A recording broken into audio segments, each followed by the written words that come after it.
தென்னார்காடு மாவட்டத்தில் ஒரு நிகழ்ச்சி. அந்த நிகழ்ச்சியில் கலந்து கொள்ள காரில் எம்ஜிஆர் சென்றார்.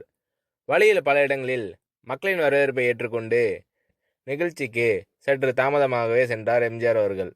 அவசர பணிகள் காரணமாக குறித்த நேரத்துக்குள் அவர் சென்னை திரும்பியாக வேண்டும். நிகழ்ச்சியை முடித்துக்கொண்டு காரில் எம்ஜிஆர் அவர்கள் ஏறி புறப்படும் முன் உதவியாளர்களை பார்த்து சாப்பிட்டீர்களா என்று கேட்டார். எல்லோரும் ஒரே குரலில் சாப்பிட்டு விட்டோம் என்றனர். காரின் சக்கரங்கள் சென்னையை நோக்கி சுழலத் தொடங்கின. நகரத்தை கடந்து சாலையில் கார் வேகமாக செல்கிறது.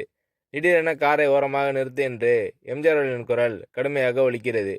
ஏன் என்ற கேள்வி எல்லோர் மனதிலும் இருந்தாலும் எம்ஜிஆர் அவர்கள் சொன்னதை செய்தே பழக்கப்பட்ட உதவியாளர்கள் காரணம் கேட்கவில்லை.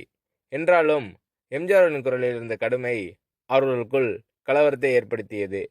சாலையோரமாக கார் நின்றது. உதவியாளர்களை பார்த்து உரிமை கலந்த கோபத்தோடு, உங்கள் வாடிய முகங்களை பார்த்தாலே நீங்கள் எல்லாரும் சாப்பிடவில்லை என்று தெரிகிறது. நான் விரைவில் சென்னை திரும்ப வேண்டும் என்பதற்காக என்னிடம் சாப்பிட்டதாக சொல்லியிருக்கிறீர்கள். ஏன் பொய் சொல்கிறீர்கள் என்று எம்ஜிஆர் அவர்கள் கேட்டார். உண்மை வெளிப்பட்டதில் அந்த உண்மையான பணியாளர்கள் ஊமையாய் நின்றனர். அவர்களது நிலைமையை எம்ஜிஆர் அவர்கள் புரிந்து கொண்டார். எம்ஜிஆர் அவர்களின் குரலில் இருந்த தந்தையின் கண்டிப்பு இப்போது தாயின் கருணையாக மாறியது. இந்த நிகழ்ச்சியை நடத்தியவர்கள் என்னை வரவேற்று உபசரிக்கும் ஆர்வத்தில் உங்களை கவனித்திருக்க முடியாது.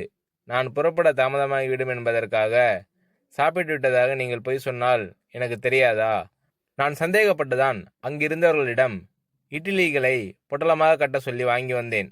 மர நிழலில் போய் சாப்பிட்டு விட்டு வாருங்கள் என்று சொல்லி தான் கொண்டு வந்த பார்சலை எடுத்து உதவியாளர்களிடம் கொடுத்தார் எம்ஜிஆர். நெகிழ்ந்து போன உதவியாளர்கள் எம்ஜிஆர்களிடமிருந்து பார்சலை வாங்கி கொண்டு ஜமுக்காலத்தை விரித்து அமர்ந்து சாப்பிட தொடங்கினர். நெய் மணக்கும் காரமான மிளகாய் பொடி தடவை இட்லி அவர்களுக்கு அமிர்தமாய் இனித்தது. சீக்கிரம் புறப்பட வேண்டும் என்ற எண்ணத்தில் இட்லியை சாப்பிட்ட ஒருவருக்கு விக்கல் ஏற்பட்டது. எம்ஜிஆரிடமிருந்து பார்சலை வாங்கி வந்த அவசரத்தில் தண்ணீரை எடுத்து வர அவர்கள் மறந்துவிட்டனர். அப்போது தண்ணீர் வைத்திருந்த ஜாடியையும் டம்ளர்களையும் ஏந்தியபடி இரு கரங்கள் நீள்கின்றன. உதவியாளர்கள் நிமிர்ந்து பார்த்தனர். எம்ஜிஆரே தான் எல்லோருக்கும் டம்ளர்களில் பொறுமையாக தண்ணீர் ஊற்றி வைக்கிறார். எம்ஜிஆர் அவர்களை உபசரிக்க லட்சம் பேர் காத்திருக்கும் போது அந்த மாமனிதர் தங்களுக்கு பசியார உணவு தந்து தாகம் தீர்க்க தண்ணீரும் கொடுத்து பணி செய்வதை கண்ட உதவியாளரின் கண்கள் பணிந்தன. எம்ஜிஆர் தலைவர் மட்டுமல்ல, தொண்டர்களுக்கும் தொண்டர்.